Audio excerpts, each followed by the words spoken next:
Hello everyone, I'm so excited to make this video. It's about the Sphinx. It's about these two guys who, they're just fighting over, it seems, how the thing eroded. And I think they're both right, but they're also both wrong. And I'm going to explain how, and I'll explain another mechanism by how the Sphinx could have eroded, how it lost its, how it started to look the way it does. This is René Schwaller-de-Lubitz. This is basically a scientist from the early 20th century, also a theologian, an ancient mysteries person, and he said that the Sphinx exhibited water erosion, and from this argument arose a whole stream of arguments. In particular, John Anthony West, Robert Schoch, in the 70s and 90s, they said, look at this, it's water erosion. This is water that's been pouring off the plateau and it's been eroding the Sphinx. And as you can see, it's vertical erosion from rain. And yeah, he's got a point. And he says the time this occurred was during a wet period. And the period was this time here, about 10,000 years ago, to about 3,500 BC. So that would be 5,000 years ago.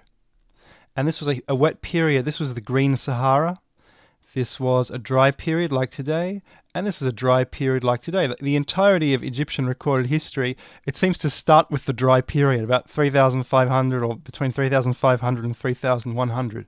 That's when Egyptian history starts. Before that, I reckon maybe there were too many swamps around.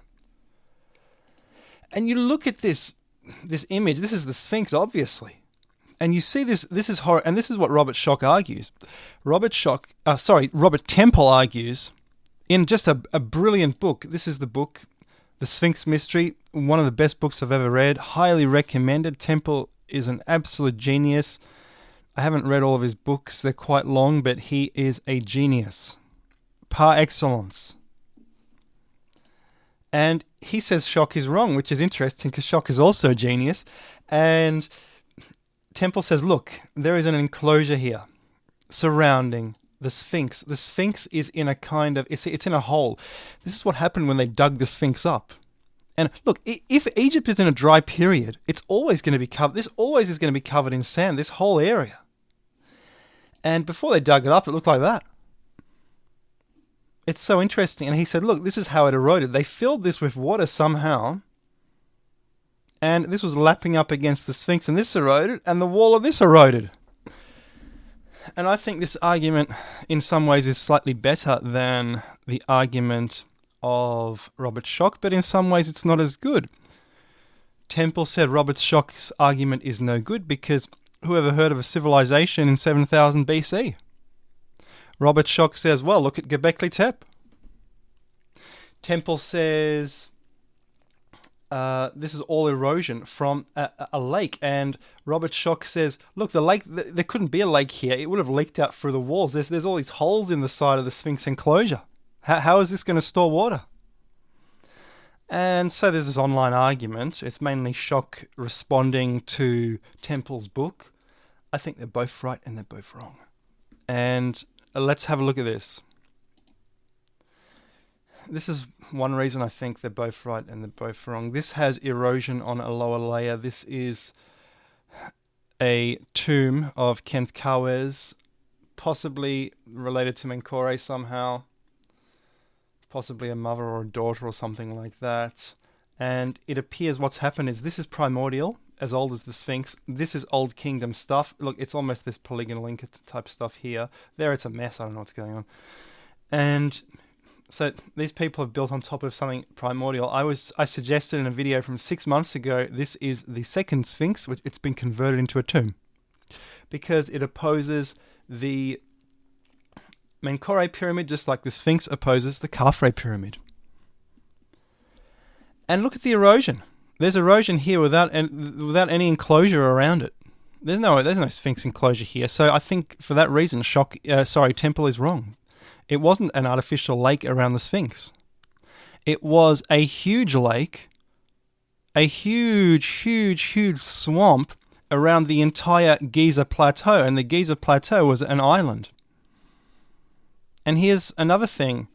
If you look at this is the default. This is how Khufu found the Sphinx. It says on the inventory still, Khufu found it, restored it, and you can see the Old Kingdom restoral.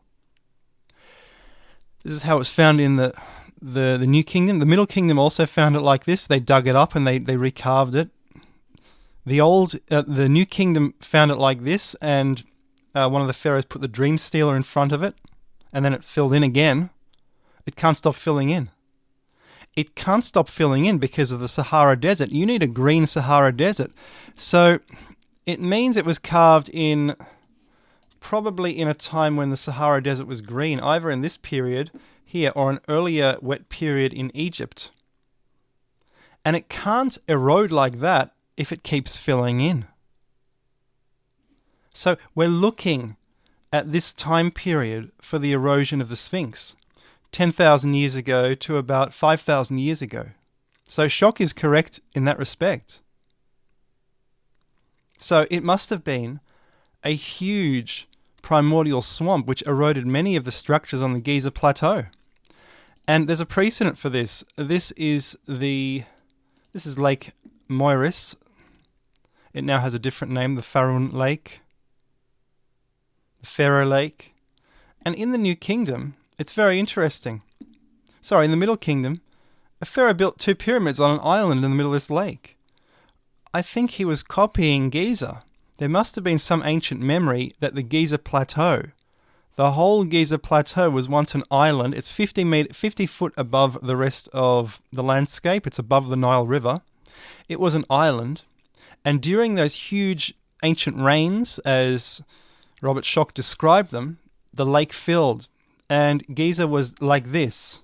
And this is a copy of Giza, and it's all eroded and corroded. It's all gone. I made another video suggesting where this is a long time ago, 6 months ago. You can find it and watch that if you're interested. And this is how Giza was. And guess what? The lake would have expanded beyond anyone's imagination. And it covered up the Sphinx. This is, again, Lake Moiris, the 2 pyramids, and there was some other temple. And imagining this is Giza, the levels just rose and they covered the Sphinx for thousands of years and caused that erosion.